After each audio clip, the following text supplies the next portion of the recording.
Hey everybody, Derek Edel here, and today I wanted to share with you my experience running the 2023 Rock and Roll Las Vegas Half Marathon. For me, this race was my goal race for the spring. I wanted to just see what I had in the half marathon, and my last video I covered my training leading up to the race, and today I wanted to just share with you what the actual race experience was like and what was going through my head while I was out there running. So leading into the beginning of the race, it's an electric atmosphere. It's Vegas. They know how to do it big. They have the big stages. They have, the Blue Man Group pumping you up. They have Cirque du Soleil singing the national anthem. There's thousands upon thousands of runners there. It was just a great atmosphere, fun environment, awesome place to race. But what was the course like? What was the race like? Well, at the start line, I made my way to the front of the crowd, and I actually saw a couple people that I knew, believe it or not, and said hi and got ready to race. I found myself near the front of the pack waiting for the start to go off, and once the gun went off, I pretty quickly found myself in a pack of maybe a dozen or so individuals. And we took off, and my goal heading into the race was I wanted to negative split, so I wanted to run the second half faster than the first half.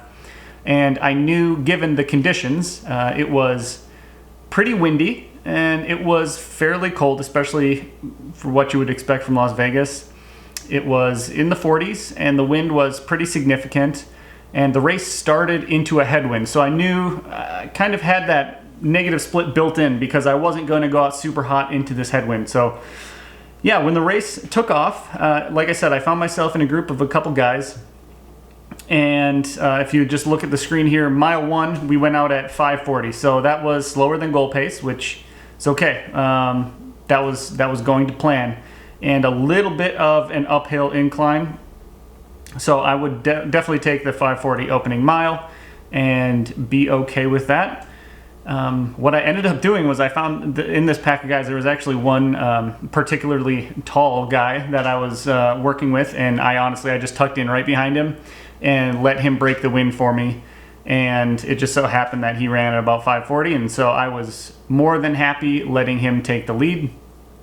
Kind of same idea going into mile 2. We continued on the same direction, and I continued to let him break the wind for me, continued to go uphill a little bit, and we finished out at a 5:43 for mile 2, which a little bit slower, but that's okay. That was the plan.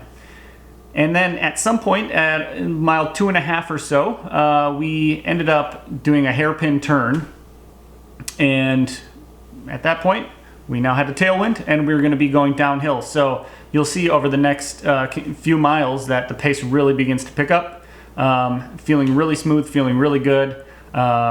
And oh, by the way, I was running in the Saucony Endorphin Elite, and that was my second race in those shoes. My first race was a 4-miler, and loved it, loved the shoe, and so I decided to take it for the half marathon distance. And honestly, the shoe is so smooth, so good. Cannot recommend it enough, especially for those of you who don't have these ultra narrow feet like some of the other super shoes cater to. Anyways, after that turnaround, that hairpin turn, we really got into a groove. Some of the mile markers were slightly off, so we didn't know for certain what pace we were on at that time, but we definitely knew we were running faster. And yeah, at this time, the pack began to splinter a little bit. So if I remember right, I think 3 or 4 guys split away from us, but the core group of us, I think there was 4, stuck together and continued to just run in a tight pack. And so mile 3 ended up being 5:27, 4 and 5 also 5:27. So we really found our groove, feeling smooth. At that point, between mile 5 and 6, we got into essentially the heart of the Vegas Strip, and the streets were just lined with people. The support was amazing. It was just wall-to-wall people, pretty much from mile 6 through mile 8. that segment in the middle was definitely just wall-to-wall people, and kind of the southernmost part and the northernmost part was a little bit more sparse, but overall amazing support from the crowd. Just unreal energy. Again, it's Vegas, they know how to do it big, and so man, it was just so much fun cruising through the streets. Honestly, even just seeing the Vegas Strip from that perspective was a really cool experience, and fed off the energy for sure. And so as we go through the Strip, I see Ashley say hey, gives me a little boost, feeling good. And we continue on. As you see, the pace continues to increase all the way to a 5:22 and a 5:23 mile 10 and 11, or excuse me, mile 9 and 10. And then we reach the kind of the turnaround on the northern section of the race. It's kind of a big square at the top. We went around a couple blocks and turned around to return back to the Strip. It was at this point that we now are running into a headwind again, and slightly uphill, although not quite as drastic as the opening segments. And it was at this point that I knew I was in third place, and so there was two guys ahead of me, and I was running with one other individual right around that turnaround. And the guy I was running with actually kind of gapped me a little bit and took off. And so I knew after that turnaround at mile 10, I only had 3 miles to make ground, and I knew it was time to make the move. But as you can see, the pace, I just really didn't have it. However, it was enough to reel in the guy who was in second place. So I was in fourth, the guy in third. We both passed this guy, moving us into second and third place. And we just kept on pushing, kept on grinding, and I was digging deep. I wish I had paced a little bit better, but given the windy conditions and the uphill incline, I actually feel pretty good about mile 11, 12, and 13, especially considering within like the last 800 meters or so, I ended up passing the guy that was in second place, ended up being really close at the finish line, and that put me at second overall, which was a huge accomplishment, and I felt really fortunate to have that opportunity, and just a really special day. And we closed out the race just over 1:12:46, I believe, and that's a PR for me, and so thankful for the opportunity.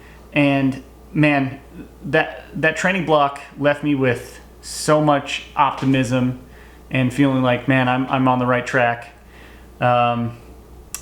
Fast forward to now, obviously I'm injured. I'm coming back from that, which it's okay. It's part of the gig.